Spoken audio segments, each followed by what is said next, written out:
December 23, 1835. Golden Grove Estate, Trelawney Parish, Jamaica. When estate manager William Pemberton descended into the curing house cellar that morning, he expected to find evidence of the mongoose problem that had plagued the plantation for months. Instead, he discovered overseer Thomas Wickham's body wedged behind a wall of molasses barrels. The corpse had been there for at least 6 weeks, and it wasn't empty. Dozens of small Indian mongooses had built an elaborate nest system inside the overseer's hollowed ribcage, using his uniform fabric and hair to line their breeding chambers. The animals scattered when Pemberton's lantern light hit them, revealing something that made him vomit into the sugar dust. Wickham's skeleton showed signs of methodical butchering while he was still alive. The official report would call it a tragic accident during pest control operations. But the truth was far more terrifying. Before we uncover the truth about how enslaved workers weaponized an ecological disaster against their oppressors, make sure to subscribe to Fear's Sermon and ring that notification bell. We're diving deep into a story that's been deliberately erased from colonial records for nearly 2 centuries. Drop a comment telling us where you're watching from. We love hearing from our community of mystery seekers around the world. This one's going to stay with you. The year 1835 represents one of the most volatile periods in British Caribbean history. Just 1 year earlier, Parliament had passed the Slavery Abolition Act, but its implementation was a cruel deception. Rather than immediate freedom, the law created an apprenticeship system that forced formerly enslaved people to continue working for their masters for 4 to 6 more years without wages. The plantations of Jamaica were powder kegs wrapped in legal documents. Golden Grove Estate sprawled across 2,400 acres of Jamaica's northern coast, where Trelawney Parish met the Caribbean Sea. The plantation had been in the Ashworth family for 3 generations, producing sugar and rum that filled Bristol warehouses. By 1835, it housed 347 enslaved workers in conditions that shocked even visiting British abolitionists, who'd seen the worst of Caribbean slavery.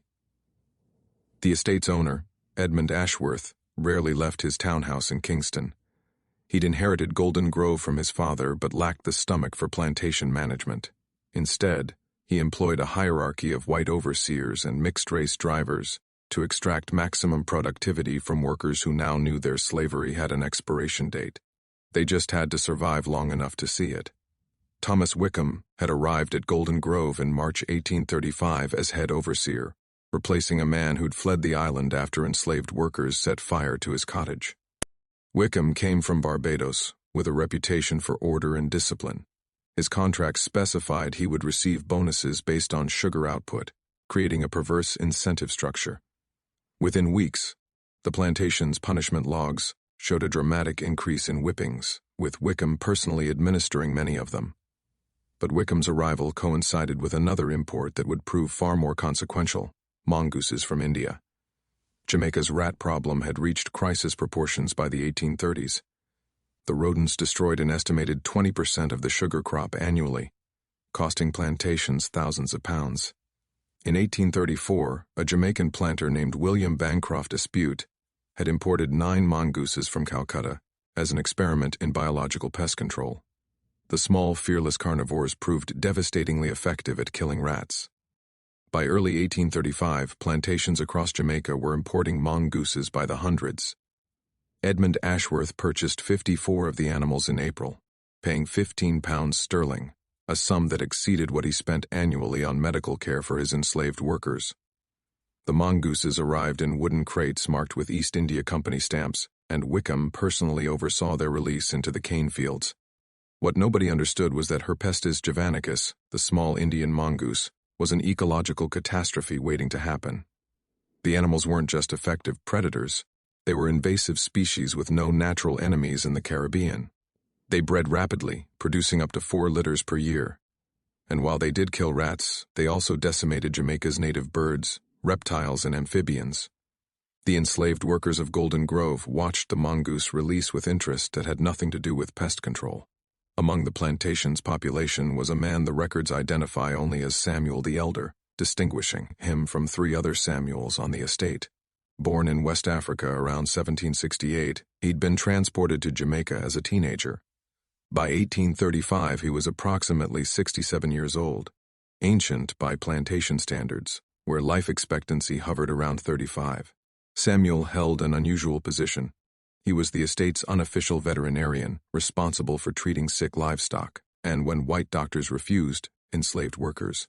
Samuel had spent decades observing animal behavior and learning which creatures could be managed and which couldn't. When the mongooses arrived, he noticed things that Wickham, in his arrogance, did not. The animals weren't easily controlled. They didn't respect boundaries. They hunted in packs when it suited them but operated alone when necessary. They were fearless, attacking snakes, dogs, even horses when threatened. And most importantly, they were attracted to the scent of blood and decay. In late May 1835, an enslaved woman named Mary delivered testimony to a visiting Methodist missionary that should have raised alarms. She described how Wickham had ordered her to work through an infected machete wound on her leg. When she collapsed in the cane field, Wickham left her there as an example to other workers. Mary claimed she'd lain in the field for 3 hours before other workers could retrieve her. During that time, she said, mongooses had approached and began investigating her wound. "Dem little beastie have no fear," she told the missionary. "Dem smell blood and dem come running. Even Massa's dogs run from dem mongoose. But Massa Wickham, him don't see what we see." The missionary noted this conversation in his journal but dismissed it as the superstition of the enslaved. He had no way of knowing he'd documented an early warning of what was to come. By July, the mongoose population had exploded. The original 54 animals had bred successfully, and young mongooses were appearing all over the estate. They nested in the sugar works, the curing houses, even the overseer cottages. Workers reported seeing packs of 10 or 15 animals moving through the slave quarters at night, their eyes reflecting lamplight like demons. Wickham ordered the workers to catch and kill excess mongooses, offering small rewards for carcasses. It was typical of his management style: create a problem through ignorance, then force enslaved workers to solve it through additional unpaid labor. But something strange began happening. The mongooses brought to Wickham as proof of kills weren't actually dead. Workers developed a technique of temporarily stunning the animals, presenting them for the reward, then releasing them. It was a small act of defiance, the kind of resistance that didn't risk whipping but still subverted the overseer's authority. Samuel the Elder began keeping some of the stunned mongooses in a hidden enclosure behind the livestock pens. He fed them scraps, and according to later testimony, began studying their behavior with scientific precision. The first incident that should have raised official concern occurred on August 3, 1835. A mixed-race driver named Jacob Peterson reported to Edmund Ashworth's agent that he'd discovered a gruesome scene in the North Cane field. 2 mongooses had attacked and killed one of the estate's hunting dogs, a muscular mastiff that weighed 70 pounds. The dog's throat had been torn open, and the mongooses had begun consuming it while it was still alive. The mastiff was considered the most vicious animal on the plantation, Peterson wrote in his report. It had killed a slave's child 2 years prior without consequence. To see it destroyed by creatures weighing less than 5 pounds each was deeply unsettling to witness. The mongooses showed no fear even when I approached with a weapon. Wickham's response was to order more mongooses killed, but he refused to reduce the overall population significantly. The animals were still controlling rats, and rat control meant higher sugar yields, which meant larger bonuses for Wickham. 3 weeks later, on August 26th, an enslaved man named Kwame vanished during the night shift at the boiling house. Night work was among the most dangerous labor on any plantation. Workers stirred massive copper kettles of boiling cane juice over open flames, often working 16-hour shifts in suffocating heat. When Kwame didn't appear for morning roll call, Wickham ordered a search. They found him 3 days later in a mongoose burrow complex that had been excavated beneath the curing house foundations. His body showed signs of severe dehydration and what the examining physician called animal predation. The official explanation was that Kwame had fallen into the burrow system, broken his leg, and been unable to escape before dying of exposure. But enslaved workers who prepared the body for burial told a different story. They claimed Kwame's leg had been broken by human hands, not a fall. The bone showed a clean fracture consistent with being struck with a heavy object. More disturbing, his body had been partially skinned in areas, and pieces of his flesh were found in mongoose nests up to 50 yards away from where he died. The plantation's lead driver, a free-colored man named Charles Drummond, reported these inconsistencies to Edmund Ashworth's agent. His letter, preserved in the Jamaica archives, is chilling in its clinical detail. The pattern of wounds upon Kwame's person do not correspond with accidental injury. The removal of skin tissue appears deliberate and performed with a blade. Moreover, the positioning of his body within the burrow system suggests he was placed there rather than falling. I have examined the site extensively. There is no aperture through which a man of Kwame's size could have fallen to the depth at which he was discovered. Someone must have dug him into that position or concealed him after death. Drummond received no response to his letter. On September 15th, he disappeared. His body was never found. The third incident occurred in early October and involved Wickham directly. The overseer had developed a practice of withholding food rations as punishment, a violation of Jamaican slave code but one rarely prosecuted. On October 8th, an enslaved woman named Abeni confronted Wickham about missing rations for her children. According to multiple witnesses, Wickham responded by ordering her placed in the plantation's hothouse, a metal punishment box left in direct sunlight. Abeni spent 6 hours in the hothouse in temperatures exceeding 120 degrees Fahrenheit. When workers were finally allowed to remove her, she was comatose. She died 3 days later without regaining consciousness. The death should have triggered an investigation.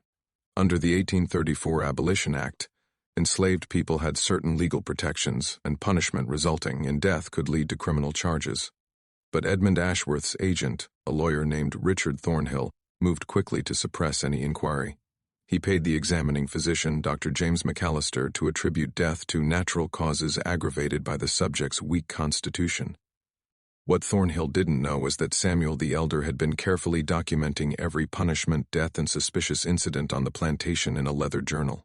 He couldn't write in English, but he'd developed an elaborate symbolic notation system that recorded dates, victims, and perpetrators. The journal would later become crucial evidence, but in October 1835, it remained hidden beneath the floorboards of the slave chapel. Workers on Golden Grove Estate began behaving strangely after Abeni's death. They moved in tighter groups. They volunteered for work assignments that kept them near Wickham. They stopped making eye contact with white overseers and visiting merchants. The plantation's assistant overseer, a Scotsman named Donald MacLeish, noted in his diary that the Negroes have become unnaturally quiet and compliant, which fills me with more unease than their usual recalcitrance. MacLeish also recorded something else in his October 29th entry. Wickham has complained of being followed. He claims to see Negroes watching his cottage at night, but when he investigates, no one is there. He has begun carrying 2 pistols and a cudgel at all times. I advised him to request additional white overseers from Kingston, but he refuses, stating it would make him appear weak before the slaves. On November 4th, 2 white merchants visiting from Montego Bay reported seeing something unusual while touring the estate. They'd observed enslaved workers feeding mongooses by hand, apparently training them like dogs. When they mentioned this to Wickham, he laughed it off as Negro superstition and animal fascination. The merchants noted in their correspondence that Wickham seemed increasingly agitated and suspicious, looking over his shoulder frequently and speaking of conspiracies. They cut their visit short. The final escalating incident occurred on November 10th. An enslaved man named Kofi was discovered in the curing house with severe mongoose bites on his arms and legs. He claimed he'd accidentally disturbed a nest while moving barrels. But the plantation's physician, Dr. McAllister, noted that the bite patterns were unusual. The wounds appear to have been inflicted, while the subject was restrained. The positioning suggests his limbs were held immobile as the animals attacked. This is inconsistent with his explanation of accidentally encountering aggressive mongooses. When questioned further, Kofi changed his story multiple times before falling silent entirely. Wickham ordered him placed in stocks as punishment for lying and malingering, but that night someone released Kofi from the stocks. The lock had been opened with a key, not forced. The next morning, Wickham announced he would personally guard the stocks that night to catch whoever was releasing prisoners. Several enslaved workers later testified that Samuel the Elder advised Wickham against this action, warning him that the spirits were restless and the animals hungry. Wickham dismissed this as ignorant superstition. On November 11, 1835, Thomas Wickham was seen alive for the last time. If this story is giving you chills, hit that like button. Share this with someone who loves dark mysteries. Let's discover what happens next. For 6 weeks, Thomas Wickham's absence from Golden Grove Estate was explained as a voluntary departure. Edmund Ashworth's agent, Richard Thornhill, told visiting merchants and colonial officials that Wickham had taken sudden leave to deal with family matters in Barbados. This wasn't entirely unusual. Overseers sometimes left plantations temporarily, and communication between islands could take weeks. But plantation workers knew different.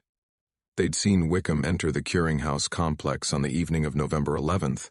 They'd heard sounds from within, human sounds, though witnesses disagreed about whether they were screams or something else. And they'd noticed that Samuel the Elder had stopped feeding his hidden mongooses the day before Wickham disappeared. The curing house where Wickham vanished was a massive stone structure built in 1798. It housed dozens of wooden casks called hogsheads, each capable of holding 1,500 pounds of raw sugar. The building had multiple chambers, some above ground, others partially subterranean to maintain consistent temperatures.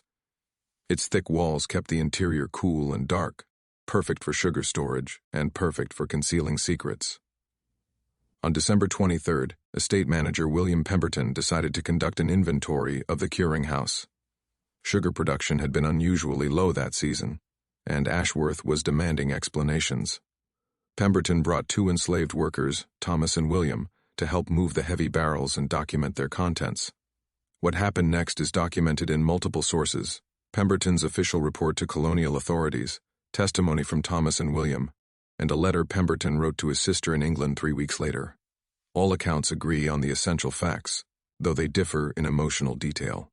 The mongoose problem in the curing house had worsened dramatically. Pemberton noted seeing dozens of the animals scurrying in the shadows, their eyes reflecting his lantern light. They'd burrowed extensively under the foundation, creating a warren of tunnels. The smell inside the building was overwhelming, a mixture of fermenting sugar, animal musk, and something else Pemberton couldn't immediately identify. The 3 men worked their way deeper into the storage complex, moving barrel after barrel. In the furthest chamber, partially below ground level, they found a wall of hogsheads that appeared undisturbed. The barrels were covered in dust and mongoose droppings, suggesting they hadn't been moved in months. As they began shifting these barrels, mongooses emerged from the shadows in unprecedented numbers. Thomas later testified there were 50 or more of dem little beastie, all hissing and showing teeth. The animals didn't attack but formed a semicircle, as if defending territory. Behind the 3rd row of barrels, Pemberton's lantern illuminated something that didn't belong. A boot. A European leather boot of the type worn by plantation overseers. At first, I believed we'd discovered forgotten stores, Pemberton wrote to his sister. Perhaps clothing or equipment left behind during prior inventories. But as we moved additional barrels aside, the smell intensified to nearly unbearable levels, and I realized we were looking at something far more dreadful. Thomas Wickham's body was wedged into a space approximately 4 feet wide and 6 feet deep, created by removing stones from the foundation wall. He'd been positioned in a seated posture, back against the wall, legs extended.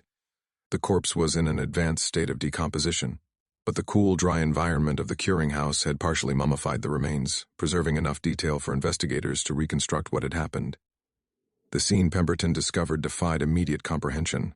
Mongooses had colonized the corpse so thoroughly that it functioned as an artificial burrow system. The animals had entered through Wickham's mouth, eye sockets, and the cavity where his thorax should have been.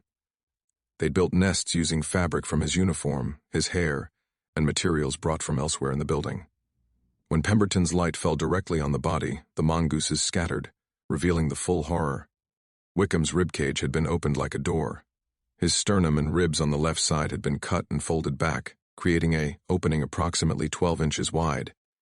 Inside this cavity, investigators would later find evidence of at least 3 separate mongoose nests, complete with the skeletal remains of juvenile mongooses that hadn't survived to maturity. But it was the condition of the skeleton itself that transformed this from a tragic accident into something far darker. Dr. James McAllister was summoned to examine the remains. Despite his earlier complicity in covering up Benny's death, McAllister was a competent physician with surgical training. His examination report, filed with colonial authorities on December 27th, is a masterwork of clinical horror. The deceased exhibits injuries inconsistent with animal predation alone. The opening of the thoracic cavity shows evidence of incision by a sharp implement, likely a cane knife or similar blade. The cuts are too precise and regular to have been caused by mongoose teeth or claws. Moreover, examination of the sternum reveals saw marks, suggesting the bone was partially cut before being broken away. More disturbing are injuries to the extremities. Both hands show defensive wounds, broken fingers, cuts to the palms, suggesting the deceased was conscious and resisting during at least the initial stages of his ordeal. Ligature marks on both wrists and ankles indicate he was bound, likely with rope, though no rope remains at the scene. The skull shows no evidence of fatal trauma. There is no bullet wound, no crushing injury, no fracture sufficient to cause immediate death. This leads to an inescapable conclusion. Thomas Wickham was alive when his chest was opened. He likely remained conscious for some time thereafter. The examination continued in even more graphic detail. McAllister documented that Wickham's internal organs had been removed with surgical precision. His heart, lungs, liver, and stomach were absent.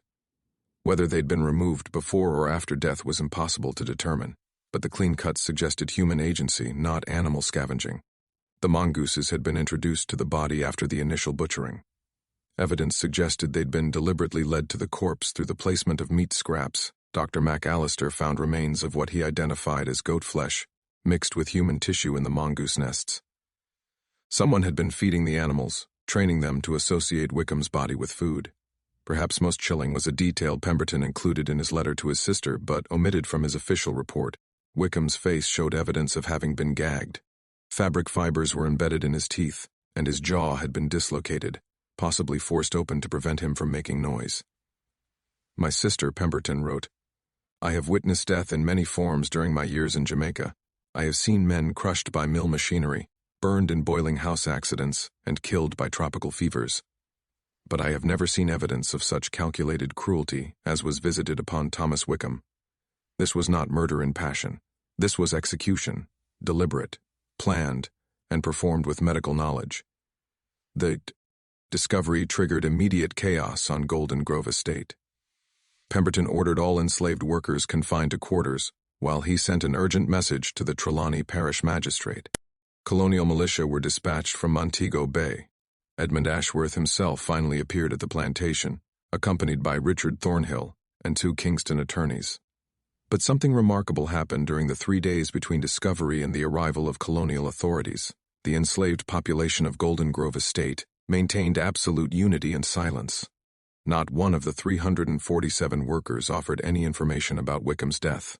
They didn't deny knowledge, they didn't speculate, they simply refused to speak about it at all. Samuel the Elder, the most likely suspect given his medical knowledge and his mongoose domestication program, proved impossible to locate. His cottage was empty, his possessions were gone, and most significantly, his hidden journal, the one documenting every abuse and death on the plantation, had vanished with him.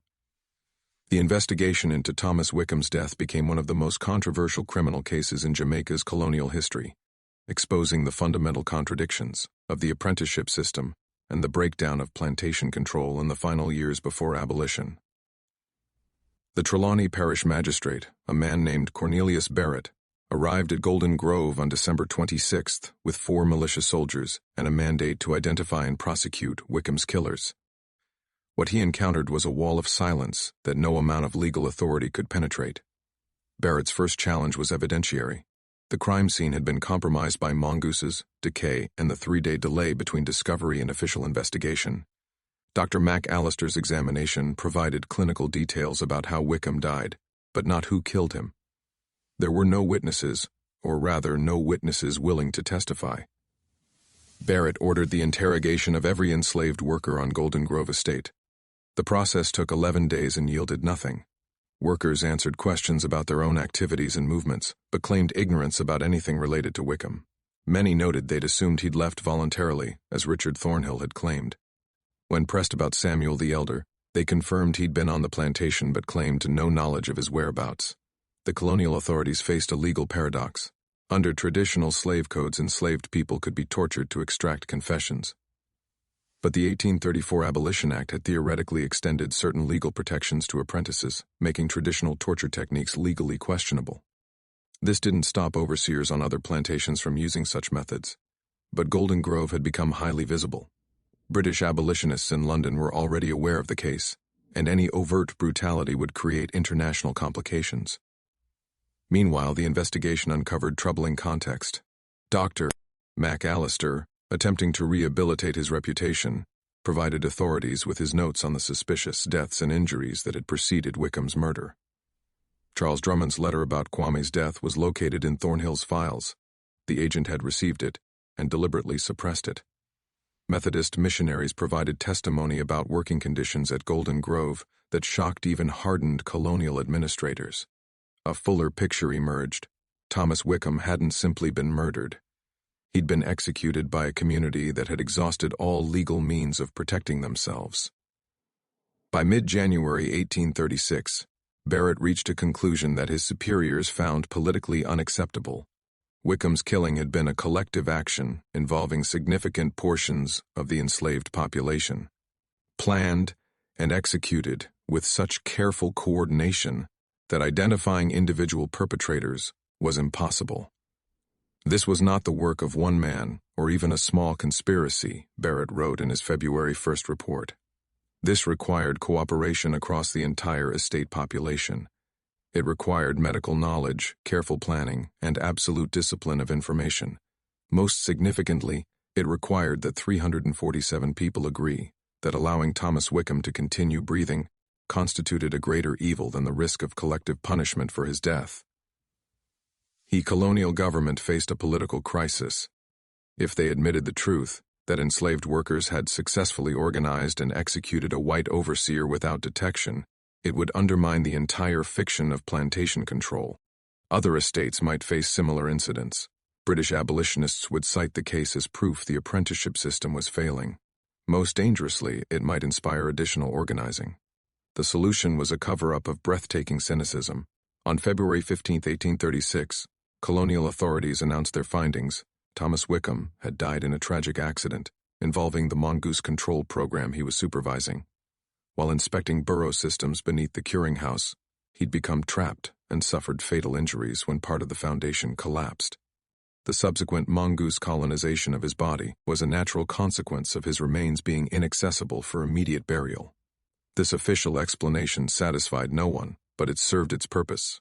It absolved colonial authorities of responsibility, avoided the need for mass prosecutions that might trigger uprising, and maintained the fiction that the apprenticeship system was functioning normally. However, several officials refused to participate in the cover-up. Cornelius Barrett resigned his magistrate position in March 1836, writing a scathing letter to the Colonial Office in London that detailed the true circumstances of Wickham's death. Dr. McAllister, perhaps seeking redemption for his earlier corruption, sent his complete examination report to British medical journals and abolitionist societies. The case attracted attention from an unlikely source, Sir Charles Edward Grey, the newly appointed Lieutenant Governor of Jamaica, who arrived in the colony in March 1836. Grey was a reformer appointed specifically to address abuse in the apprenticeship system. He reviewed Barrett's investigation and reached his own conclusions. On June 12, 1836, Grey issued an extraordinary proclamation. While not officially reopening the Wickham case, he declared that conditions at Golden Grove Estate constituted systematic abuse warranting immediate intervention. He ordered Edmund Ashworth to appear before a special commission in Kingston to answer charges of tolerating brutal treatment of apprenticed workers. The commission hearings, held in July and August 1836, became a public spectacle. Ashworth was forced to confront evidence of the punishment regime Wickham had imposed. Dr. McAllister testified about Abeni's death and the pattern of suspicious injuries. Methodist missionaries described conditions they'd observed. Most dramatically, several formerly enslaved workers from Golden Grove were granted protection to testify anonymously. Their accounts, recorded in commission transcripts, painted a picture of systematic terror. One woman described watching Wickham order children whipped for crying. A man testified about being placed in stocks for 3 days without food or water for the crime of looking directly at an overseer. The commission stopped short of addressing Wickham's death directly, but its conclusions were damning. On August 30, 1836, Governor Grey ordered Golden Grove Estate placed under colonial receivership. Ashworth was stripped of control, though he retained nominal ownership. All remaining apprentices were to be released from their contracts immediately, 3 years before the apprenticeship system officially ended. This outcome was unprecedented. The 347 enslaved workers at Golden Grove became free people years ahead of others in Jamaica. Not through legal process, but through what amounted to a political settlement acknowledging they'd successfully defended themselves. But what of Samuel the Elder, and those most directly responsible for Wickham's death. Samuel vanished completely after November 11, 1835. Extensive searches found no trace of him. Some speculated he'd escaped to the maroon communities in Jamaica's mountains, independent settlements of formerly enslaved people who'd won their freedom through armed resistance in the 18th century. Others believed he'd secured passage off the island entirely. In 1842, a British missionary in Liberia, the West African nation established as a colony for freed American slaves, reported encountering an elderly man who matched Samuel's description. The man claimed to be a healer and carried a leather journal filled with symbols the missionary couldn't decipher. When asked about his past, the man stated only that he'd served justice where courts would not before leaving Jamaica. The missionary didn't press further, and the man disappeared into the Liberian interior. No one was ever formally charged with Thomas Wickham's murder. The case remains officially classified as an accidental death in Jamaican colonial records, though everyone involved knew this classification was a legal fiction. Edmund Ashworth died in 1839, financially ruined by the loss of his plantation. Richard Thornhill was quietly dismissed from his position and returned to England. Dr. McAllister continued practicing medicine in Jamaica until his death in 1851, reportedly becoming an outspoken advocate for improved medical care for formerly enslaved people. William Pemberton, the estate manager who discovered Wickham's body, left Jamaica in 1837. His letter to his sister, which circulated among abolitionist societies in England, became a powerful piece of propaganda about conditions in the Caribbean colonies during the apprenticeship period. The mongooses, ironically, became the lasting legacy of the Golden Grove incident. The population exploded across Jamaica, devastating native species and becoming the ecological disaster that modern scientists recognize. By the 1840s, the Jamaican government was offering bounties for mongoose carcasses, trying desperately to control a pest they'd intentionally introduced. The effort failed completely. Today, the small Indian mongoose remains one of Jamaica's most destructive invasive species, causing an estimated $50 million in agricultural damage annually. Some Jamaicans view the mongooses as a fitting memorial to the enslaved workers who weaponized them against their oppressors, a permanent reminder that imported systems of control can turn against their controllers in unexpected ways. The Golden Grove estate case sent shock waves through the British Caribbean colonial system, though its full significance was deliberately obscured by authorities who understood its revolutionary implications. The apprenticeship system, already controversial in Britain, became untenable after 1836. The Gray Commission's findings from Golden Grove documented what abolitionists had long suspected. The system was slavery under a different name, maintained through violence and intimidation. When these findings reached London, they joined a growing body of evidence that forced Parliament's hand. On August 1, 1838, exactly 4 years after the Abolition Act took effect, the apprenticeship system was terminated early. All remaining apprentices in British colonies were freed immediately, 2 years ahead of schedule. While many factors contributed to this decision, historians credit the scandals of 1835 to 1836, particularly Golden Grove, with creating political pressure that made the early termination inevitable. The case also transformed how colonial authorities approached plantation management. The fantasy of total control, the idea that enslaved or apprenticed populations could be managed through force alone, was revealed as dangerous fiction.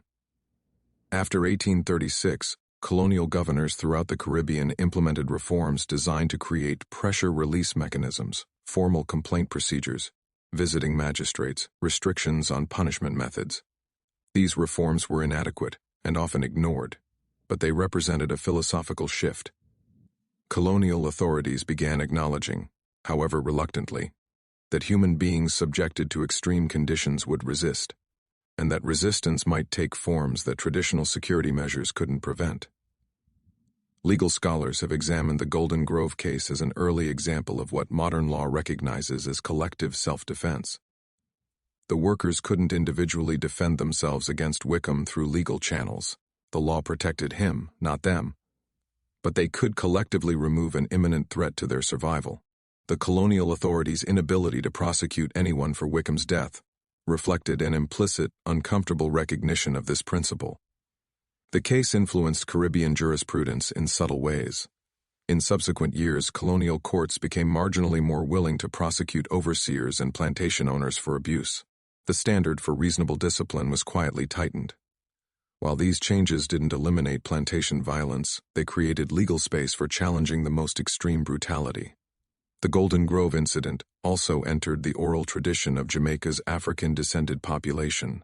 Stories about Samuel the Elder and the Mongoose Justice were passed down through generations, becoming part of the complex folklore of resistance and survival.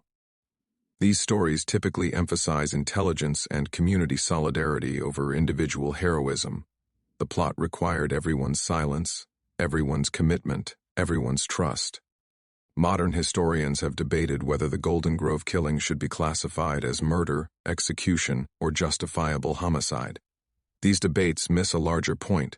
Categories like murder presume a legitimate legal system that can adjudicate such questions. The enslaved workers at Golden Grove existed outside that system. They'd been systematically denied legal protection, legal personhood, and legal remedies. The law, from their perspective, was simply another instrument of oppression.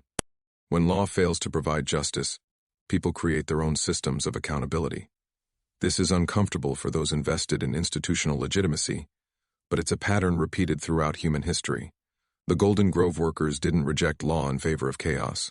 They created an alternative justice system based on community consensus and proportional response to proven threat. The ecological dimension of the case, the weaponization of an invasive species, is perhaps its most distinctive feature. Environmental historians studying the Caribbean mongoose problem often cite Golden Grove as the moment when the animal's invasive potential became impossible to ignore.